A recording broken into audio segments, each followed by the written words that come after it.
Bismillahirrahmanirrahim. Assalamualaikum warahmatullahi wabarakatuh.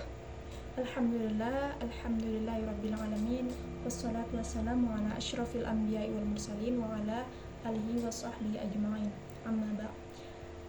Perkenalkan, saya Aulia Rahmaini dari Prodi Magister Ilmu Al-Quran dan Tafsir Universitas Islam Negeri Sumatera Utara Medan, semester 3 dengan NIM 0441233005. Nah, video ini dibuat untuk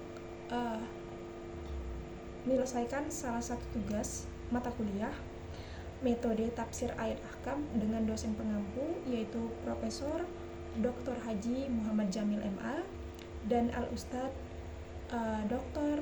Husnel Anwar Matondang MAG. Oke teman-teman, pada video kali ini kita akan membahas sebuah topik yang sangat menarik, yaitu geografi dan metode tafsir ahkam perspektif Muhammad Ali As-Sais. Mari kita simak sampai akhir. Oke, tafsir ahkam adalah salah satu cabang ilmu tafsir yang berfokus pada hukum-hukum syariat yang terkandung dalam Al-Quran. Salah satu tokoh yang cukup terkenal dalam bidang ini adalah Muhammad Ali As-Sais. Siapakah beliau? Lalu bagaimana metode yang digunakan dalam menafsirkan ayat-ayat hukum? Oke, mari kita bahas. Nah, pertama, mari kita mulai dengan biografi singkat Muhammad Ali As-Sais. Siapakah beliau? Nah, Muhammad Ali As-Sais dilahirkan pada tahun 1319 Hijriah atau 1899 Masehi di kota Matubis di Kabupaten Karfu As-Saikh, salah satu dari kabupaten yang menghadap ke laut di Mesir. Beliau sudah menghafal Al-Quran secara keseluruhan meskipun usianya baru menginjak 9 tahun. Muhammad Ali As-Sais belajar dan menamatkan keilmuan di Mesir. Ketika usia beliau 28 tahun, beliau menjadi salah satu mahasiswi yang alim di Al-Azhar berkat kepandaiannya. Beliau tinggal di kota Asyut maksudnya. Kemudian Ali As-Sais pindah kuliah pada jurusan Usuluddin sebagai dosen pada jurusan tersebut, hingga akhirnya beliau diangkat menjadi dekan kuliah Fakultas Usuluddin. Nah, pada tahun 1927 Masehi beliau mendapatkan gelar kedoktoran. Selanjutnya, 5 tahun kemudian, yaitu pada tahun 1932 Masehi, beliau mendapatkan penghargaan khusus bidang syar'i. Pada tahun 1950 Masehi, beliau menjadi salah satu anggota ulama pembesar Mesir. Mulai tahun 1953 Masehi hingga wafat pun beliau menjadi salah satu anggota majelis tertinggi di Al-Azhar. Pada tahun 1957 Masehi, beliau diangkat menjadi dekan Fakultas Syariah. Dari beberapa informasi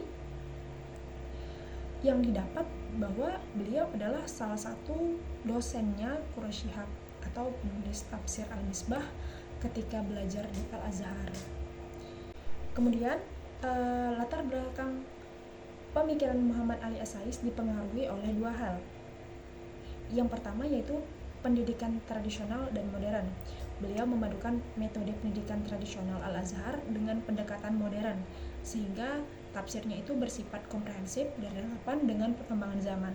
Nah, yang kedua, konteks sosial. Muhammad Ali As-Sais hidup di era modernisasi Mesir, di mana banyak muncul pertanyaan tentang bagaimana syariat Islam dapat diaplikasikan dalam kehidupan kontemporer.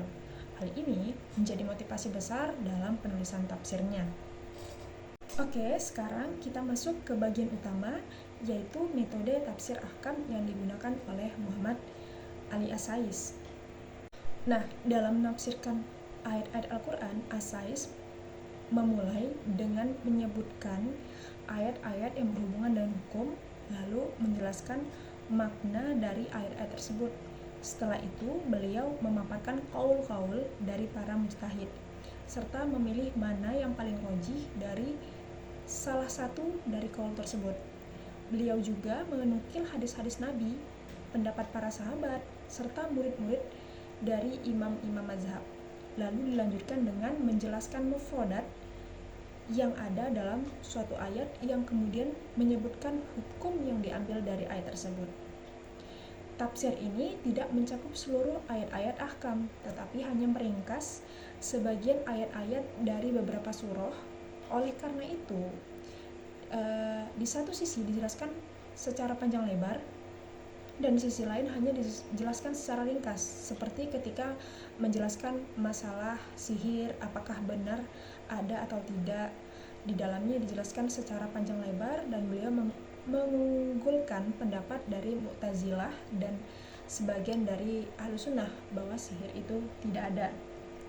Nah, di sisi lain, tafsir ini tidak terpaku pada satu dari 4 mazhab fikih, dan tafsir ini merupakan tafsir ayat-ayat tentang hukum tanpa adanya kecenderungan atau mengarahkan terhadap mazhab tertentu, yang mana di dalam tafsir tersebut terdapat dalil-dalil tentang pengunggulan qaul atau penjelasan tentang qaul-qaul beserta dalil-dalilnya. Nah, di dalam tafsir ini tidak terdapat daftar isi yang berguna bagi pembaca untuk menemukan tema-tema maupun ayat-ayat, dan juga tidak terdapat sumber-sumber atau rujukan-rujukan yang digunakan dalam penafsiran. Tafsir ini merupakan buku ajar yang ringkas dan berfaedah, yang berisi penjelasan tentang hukum-hukum dan juga menyajikan banyak pembahasan tema-tema kontemporer seputar tafsir ayat-ayat tentang hukum. Nah, agar lebih jelas, mari kita lihat contoh bagaimana Muhammad Ali As-Sais menafsirkan ayat tentang hukum nikah mut'ah. Nah, dalam surah An-Nisa ayat 24 yang berbunyi, famastamta'tum bihi minhunna fa'atuhunna ujurahunna fariidah wala junaha 'alaikum fima taradaitum bihi min ba'dil fariidah. Nah, di sana dijelaskan bahwa itu merupakan perintah bagi suami untuk menyerahkan mahar atau mas kawin kepada istri dan menyerahkan bagiannya setelah adanya kesepakatan antara suami istri. Berdasarkan hal itu, ayat ini turun dalam pembahasan nikah seperti biasa yang kita tahu. Namun, ada juga yang berpendapat bahwa ayat ini turun dalam pembahasan nikah mut'ah, yaitu seorang laki-laki membayar perempuan menggunakan harta tertentu sampai pada tempo yang ditentukan agar laki-laki tersebut dapat menikahi perempuan dalam waktu tertentu, semisal 1 malam, 2 malam, atau 1 minggu, lalu bisa melakukan keinginan kemudian bisa meninggalkan perempuan tersebut. Hal ini juga biasa kita sebut dengan kawin kontrak. Pada awal mulanya, ulama sepakat bahwa itu diperbolehkan, kemudian mereka berbeda pendapat. Mayoritas ulama berpendapat bahwa hal tersebut telah dinasakh, sedangkan Ibnu Abbas berpendapat itu tidak dinasakh. Tetapi ada suatu riwayat dari beliau yang menyatakan bahwa itu telah dinasakh, dan diriwayatkan pula bahwasannya itu kembali kepada pendapat beliau sebelum meninggal. Sedangkan pendapat yang rajih atau unggul adalah ayat tersebut tidak menjelaskan tentang nikah mut'ah, karena di ayat tersebut Allah sedang menjelaskan tentang orang-orang yang haram untuk dinikahi atau mahram. Dalam pernikahan yang biasa kita tahu, lalu disebutkan bahwa yang halal untuk dinikahi itu selain yang disebutkan dalam orang-orang yang termasuk mahram. Ada pendapat yang unggul juga yang menyatakan bahwa hukum nikah mut'ah yang telah ditetapkan dalam hadis itu telah dinasakh oleh hadis yang dikeluarkan Malik dari Ali. Di sana dijelaskan bahwa Nabi melarang untuk nikah mut'ah terhadap perempuan dan juga makan daging himar yang jina. Kemudian ada juga riwayat lain dari Robi bin Saburah. Beliau mengatakan bahwa ayahnya sedang makan bersama Rasulullah SAW, lalu Rasul berdiri di antara rukun Yamani dan makom Ibrahim sambil menyadarkan punggungnya ke Ka'bah seraya berkata, "Wahai manusia, sesungguhnya saya telah memerintahkan kalian untuk istimta dengan perempuan-perempuan ini, kemudian setelah itu Allah mengharamkannya sampai hari kiamat. Nah, dari kutipan hadis tersebut dapat diketahui bahwa mut'ah itu sudah tidak diperbolehkan lagi. Kemudian ada juga riwayat dari Umar yang mengatakan bahwa laki-laki yang menikahi perempuan dengan cara ditempo atau sampai batas waktu tertentu itu akan dirajam menggunakan batu. Dalam surah Al-Mu'minun ayat 6 juga menunjukkan larangan untuk melakukan nikah mut'ah dan mustamti atau orang yang melakukan mut'ah. Menurut kesepakatan ulama, itu perempuannya tidak bisa disebut milk al-yamin atau istri karena perempuan tersebut tidak dapat mendapatkan waris maupun menyambung nasab anaknya. Oke, sebagai kesimpulan, Muhammad Ali As-Sais adalah salah satu ulama besar yang memberikan kontribusi luar biasa dalam tafsir ahkam.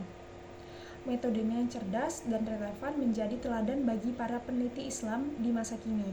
Semoga pembahasan ini bermanfaat untuk menambah wawasan kita tentang ilmu tafsir dan tokoh-tokoh penting di dalamnya. Mungkin hanya itu yang dapat saya sampaikan, lebih dan kurang saya mohon maaf, pada Allah saya mohon ampun. Wassalamualaikum warahmatullahi wabarakatuh.